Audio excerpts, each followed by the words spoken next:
السلام علیکم ورحمۃ اللہ وبرکاتہ۔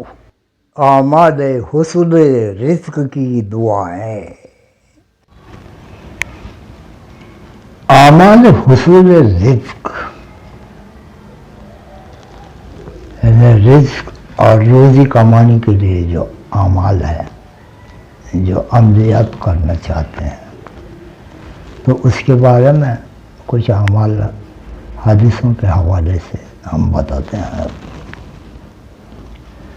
اگر آپ کو چاہیے کہ مال و دولت کثرت سے ملے، خوشیاں ملے، کھانے پینے کی چیزیں کثرت سے ملے، اچھی اچھی چیزیں ملے، گھر میں سکون اور چین آئے، تو آپ کو یہ 9 عمل کرنے ہوں گے۔ 9 عمل یہ حدیثوں سے آتا ہے۔ ایک، آپ کو استغفار کی کثرت کرنی ہے، استغفار پڑھنا۔ 2، گناہوں سے بچنا۔ 3، نماز کا اہتمام کرنا، بغیر نماز کے کوئی بھی عمل قبول نہیں ہوتا۔ 4، صدقہ خیرات کرنا۔ ابھی صدقہ خیرات کی بات اگر کسی کو بتایا تو کوئی کہے گا کہ وہ ہمارے پاس ہی نہیں ہے، تیرے کو کیا دینا بھائی؟ تو وہ مانگنے والا ناراض ہو جاتا ہے، اس کا دل دکھ جاتا ہے کہ میں بڑی امید سے ان کے پاس آیا تھا، وہ ابھی کچھ نہیں دے رہے۔ تو ایسا یہ بھی بہت، اگر نہیں ہے، واقعی نہیں ہے آپ کے پاس، تو اسے سمجھا کہ میٹھے باتوں میں سمجھا کہ اس کے سر پہ ہاتھ پھیر کے اسے روانہ کر دو۔ اگر آپ کے پاس کھجور کا ایک گٹھلی بھی ہے تو اس کو دے دو۔ کھجور کی گٹھلی کی بھی بڑی اہمیت ہے، بہت سے حدیثوں میں آتا ہے کہ صدقہ خیرات کم سے کم ایک کھجور کی گٹھلی بھی اگر تم دے دو تو اللہ تبارک و تعالیٰ تمہارے اعمال نامے میں ثواب کی انبار لگا دیتا ہے۔ 5ویں بات یہ ہے کہ اللہ تبارک و تعالیٰ پہ بھروسہ رکھنا، توکل، اس کو راضی کرنے کی کوشش کرنا۔ بغیر اس کے رضامندی کی کوئی بھی عمل، کوئی بھی وظیفہ کچھ کام نہیں دیتا۔ کتنے بھی وظیفے کرو، بہت سے لوگوں کو میں نے کہتے ہوئے سنا ہے کہ وہ وظیفہ ہم نے وہ دیکھے یوٹیوب پہ، وہ کروڑوں کے ویوز آئے اس کو، ہم ویسا کرنے گئے تو وہ کچھ بھی نہیں ہوا، الٹے میں گھاٹے میں گیا، نقصان میں گیا۔ ایسا بھی کہنے والے لوگ مجھے ملے۔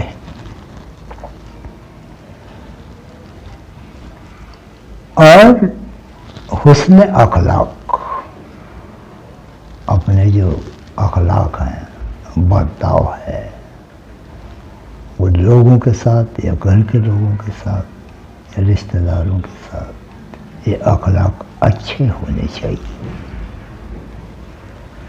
اور اس کے ساتھ خدمت بھی ہونی چاہیے۔ خدمت یعنی ایسے نہیں کہ وہ کسی درگاہ میں جا کے بیٹھ گئے وہاں کا مرشد سنبھالے، یہ بات نہیں۔ گھر میں آپ کے بوڑھے ماں باپ ہوں گے، ان کی خدمت کرو، یا کوئی بیمار بچہ ہوگا، اپنا بھی بچہ، اس کی خدمت کرو، یا آپ کی اہلیہ بیمار ہے، آپ کی زندگی کی ساتھی ہے، اس کی بھی خدمت کرو۔ یا گھر میں کوئی نوکر چاکر ہے، کوئی بیمار ہے، تو اس کو گھر پہ جا کے ملو، یا آپ کے گھر میں وہ رہتا ہے تو اس کے دوا پانے کا بھی انتظام کرو، دیکھو اسی کی کیا چاہیے، میڈیکل ٹریٹمنٹ وہ دلواؤ، یہ خدمت میں شمار ہوتا ہے۔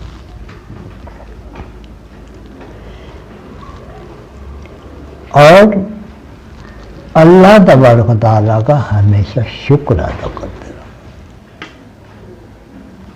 چھوٹی سے چھوٹی بھی چیز آپ کو جب ملتی ہے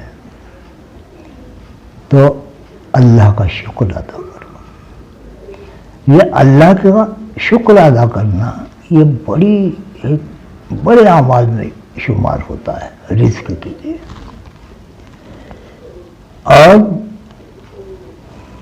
ایک اہم بات میں آپ کو بتاتا ہوں، جب بھی ہم کسی دعوت میں جاتے ہیں، شادی بارات کا ولیمہ ہو یا پھر اور کسی ولی اللہ کے در پہ کوئی نیاز ہو، تو وہاں جا کر دیکھتے ہیں کہ بہت سے لوگ آ رہے ہیں، کھا رہے ہیں، جا رہے ہیں.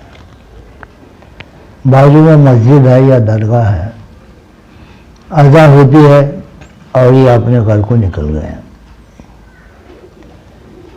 اقامت ہوتی ہے تو ادھر وہ دھیان نہیں، ان کا کھانے میں لگے ہیں.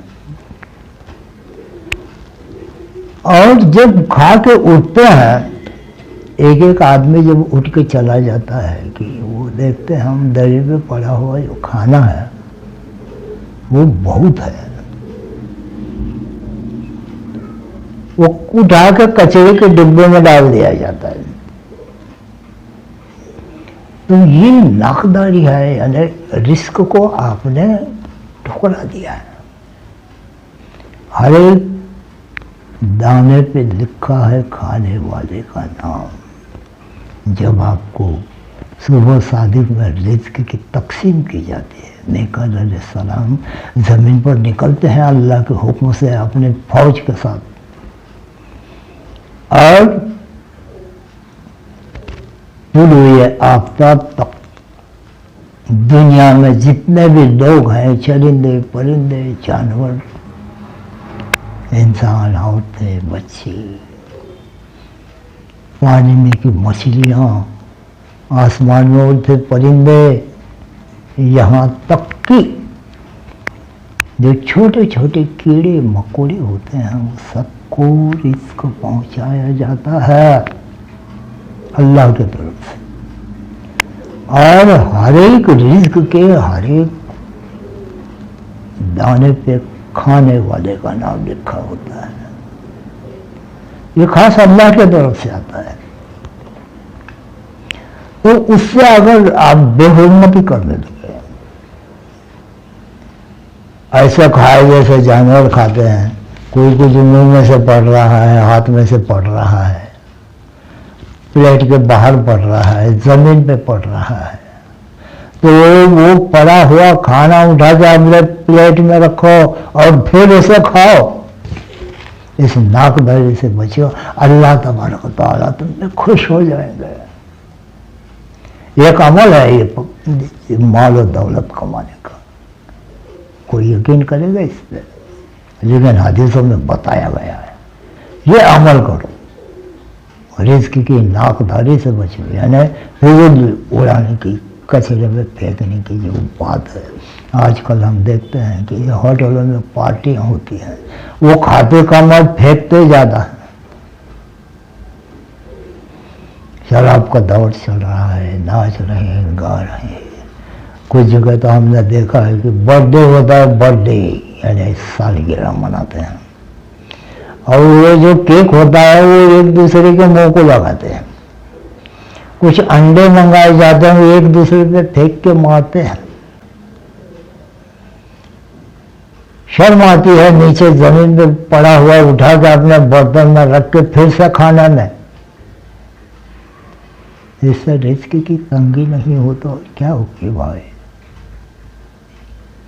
جب اس پہ تمہارا نام لکھا ہوا ہوتا ہے وہ اللہ کی طرف سے، اور میکائیل جیسا زبردست فرشتہ اپنے فوج کے ساتھ نکلتا ہے دنیا میں، پورے آفتاب تک پورا رزق تقسیم ہو جاتا ہے، کیڑے مکوڑوں تک سب کو دیا جاتا ہے.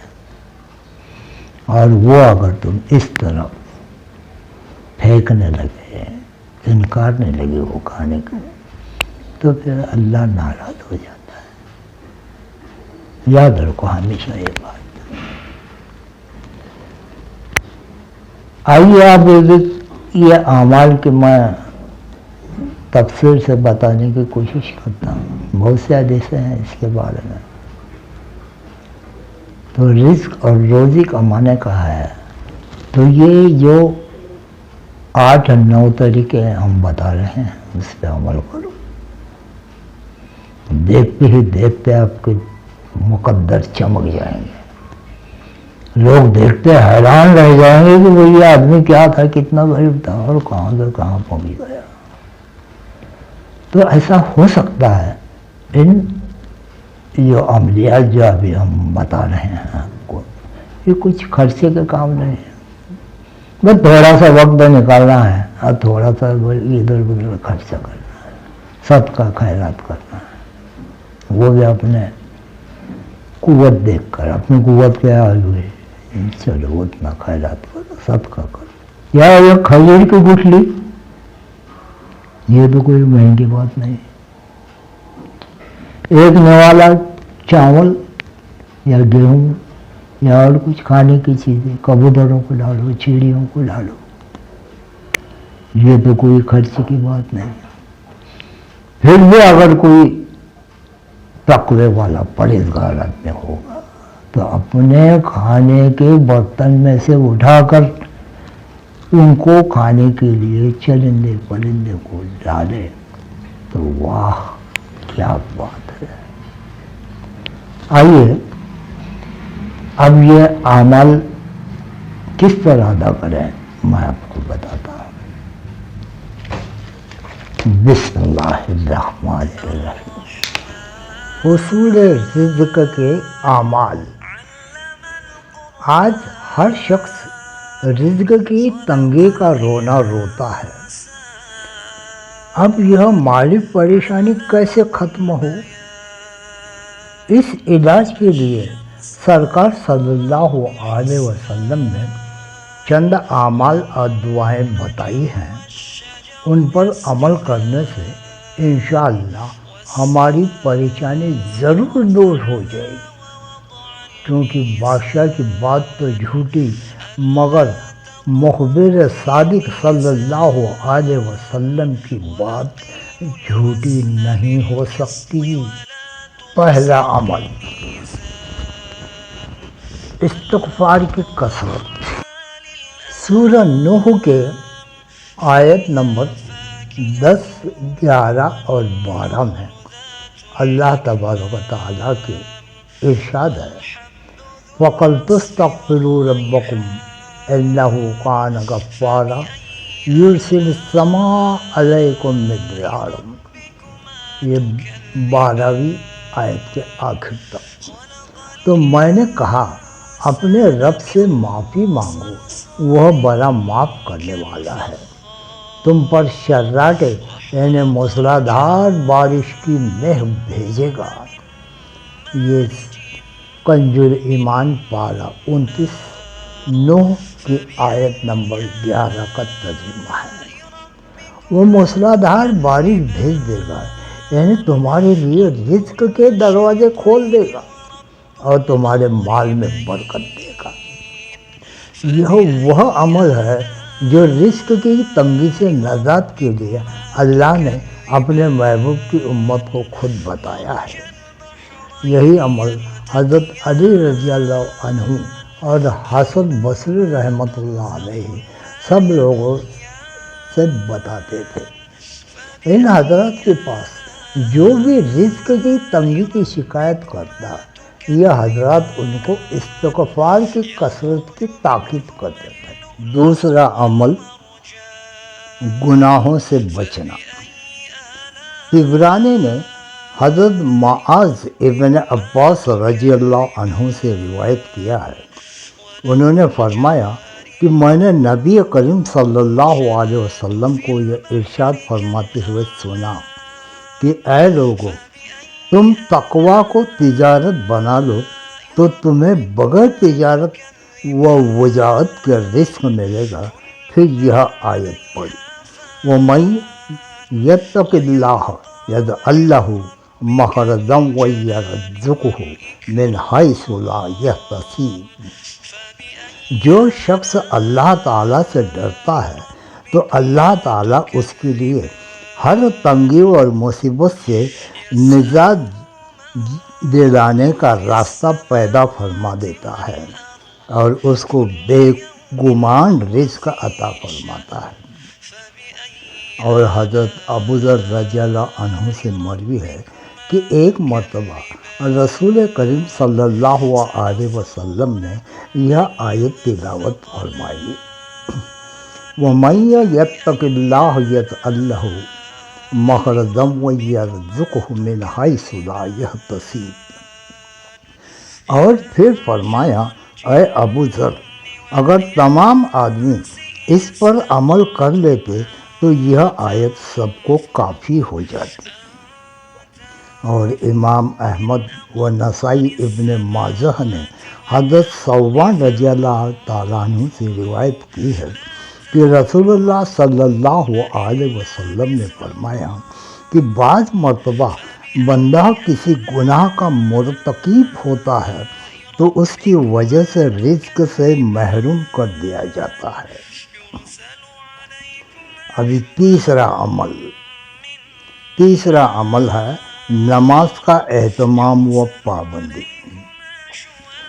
وَأْمُرْ أَهْلَكَ بِالصَّلَاةِ وَاصْطَبِرْ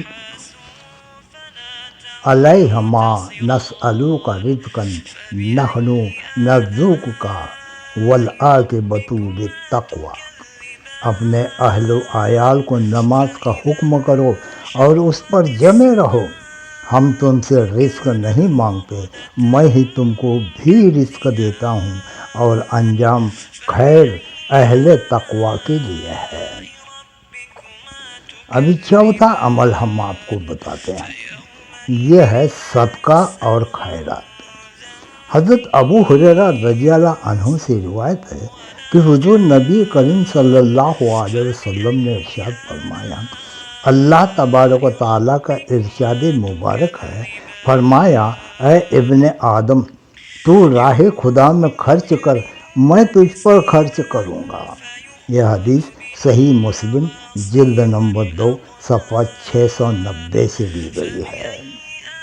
اللہ تعالیٰ کی راہ میں خرچ کرنے والے کے لیے رزق کے ملنے کی کتنی مضبوط اور پختہ ضمانت ہے۔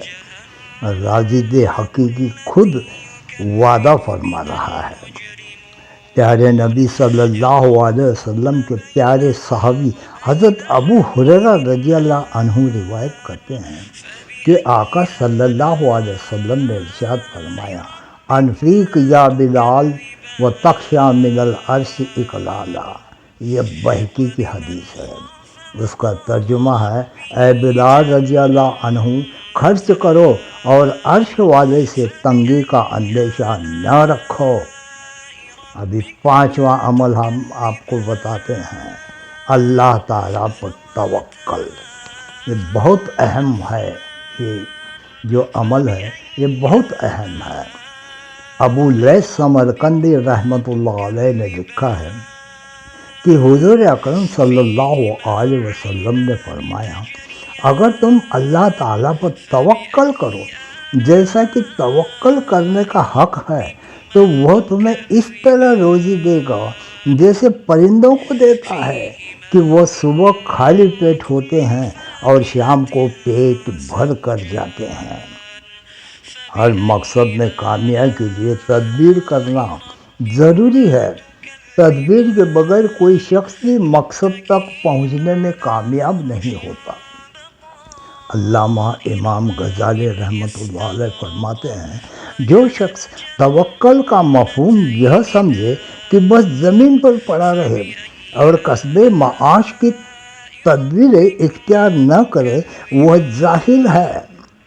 حضرت مولانا شاہ عبد الغنی رحمۃ اللہ علیہ فرماتے ہیں کہ آدمی کو چاہیے کہ تدبیر تو ضرور کرے مگر بھروسہ تدبیر پر نہ کرے، کیونکہ تدبیر تو صرف ایک بھیک کا پیالہ ہے اور دینے والا حق تعالی شانہ ہے۔ جس طرح اللہ جل جلالہ نے شان کی کوئی حد نہیں، ویسے ہی اس کے رزق کے دروازے کی بھی کوئی حد نہیں۔ ابھی چھٹا عمل ہم آپ کو بتاتے ہیں، شکر کی کثرت۔ شکر کرنے پر اللہ تعالیٰ نے مزید عطا کرنے کا وعدہ فرمایا اور بغیر استثناء کے یہ وعدہ فرمایا، چنانچہ ارشاد فرمایا، لئن شکرتم لازیدنکم، یہ سورہ ابراہیم کی آیت کا ٹکڑا ہے۔ اگر تم شکر کرو گے تو مزید ضرور دوں گا۔ ابھی حصول رزق کا 7واں عمل، رزق کی ناقداری سے بچے۔ مسلمانوں غور کرو اس بات پر۔ عمدہ الاحکام وغیرہ میں لکھا ہے کہ فرمایا نبی کریم صلی اللہ علیہ وسلم نے کہ جو شخص دسترخوان پر کھانے کے گرے ہوئے ریزے کھاتا ہے وہ ہمیشہ فراقی رزق میں رہتا ہے۔ اور حضرت جابر رضی اللہ عنہ سے روایت ہے کہ نبی کریم صلی اللہ علیہ وسلم نے فرمایا کہ اگر تمہارا کوئی لقمہ گر جائے تو اس کو اٹھا لو، اور جو کچھ اس پر لگ گیا ہے اس کو صاف کر کے کھا لو، اور اسے شیطانوں کے واسطے نہ چھوڑو۔ اس حدیث میں بتایا ہوا علاج تکبر کو بھی توڑتا ہے۔ ابھی حصول رزق کا یہ 8واں عمل، حسن اخلاق و خدمت۔ حضرت انس ابن مالک رضی اللہ عنہ روایت کرتے ہیں کہ رسول اللہ صلی اللہ علیہ وسلم نے ارشاد فرمایا، جس شخص کو یہ پسند ہو کہ اس کی عمر دراز کی جائے اور اس کے رزق کو بڑھا دیا جائے تو اس کو چاہیے کہ اپنے والدین کے ساتھ اچھا سلوک کرے اور رشتہ داروں کے ساتھ صلہ رحمی کرے۔ اللہ تبارک و تعالیٰ تمہیں اور مجھے بھی ان حدیثوں کی جو بیان کیے گئے ہیں اس پر عمل کرنے کی توفیق عطا فرمائے، اور اللہ تبارک و تعالیٰ ہمیں خوشحال رکھے، مال و دولت سے نوازے، ثواب اور اس کے برکات سے نوازے، اس دنیا میں بھی، اس برزخ میں بھی اور اس آخرت میں بھی، انشاءاللہ، آمین۔ اللہ حافظ۔